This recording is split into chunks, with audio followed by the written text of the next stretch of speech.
Elle a commencé par un travail à façon en 84.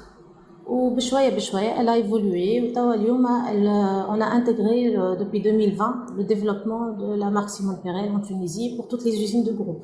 Donc, tout ce qui est méthode, industrialisation, toute la partie de la préparation à l'industriel. Et on est leur usine pilote, donc on a tous les produits techniques, les produits à valeur ajoutée pour les marchés stratégiques de la marque Simone Perel. La création est en France le modélisme.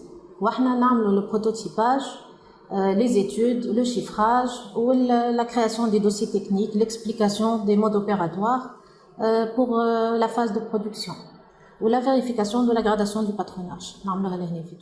Tunis a un vrai savoir-faire.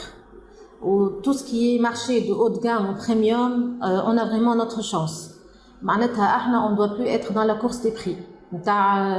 La sous-traitance à bas prix, je veux moins cher, je veux moins cher. On se retrouve plus là-dedans et ce n'est pas le but.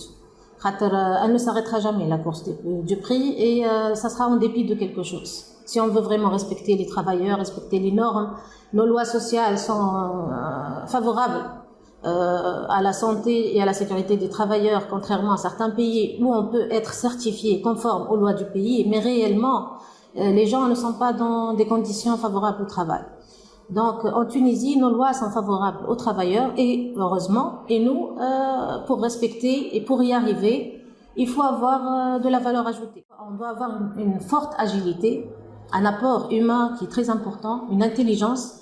C'est ce qu'ont nos travailleurs. Moi, j'ai travaillé dans d'autres pays, c'est de l'exécution pure. J'ai vu au Vietnam ou ailleurs. C'est de l'exécution pure. Ils sont de bons exécutants, mais ils réfléchissent moins, si je peux me permettre. En Tunisie, le travailleur est intelligent, il apporte son idée et on peut arriver rapidement à des experts métiers. Et c'est le but chez Simotex de créer des experts métiers, et c'est eux qui nous apportent les meilleures idées, en général. Et les tolérances, on le voit de plus en plus, partout dans le monde, dans les matières et fournitures, sont de plus en plus importantes. Vu les aléas qui arrivent dès la fabrication des fils, au tricotage, au process de teinture, plus la spécificité des matières et des fournitures demandées de plus en plus par les consommateurs, qui doivent être plus fines, plus douces, plus nerveuses. Donc les aléas par rapport à leur fabrication sont plus importants.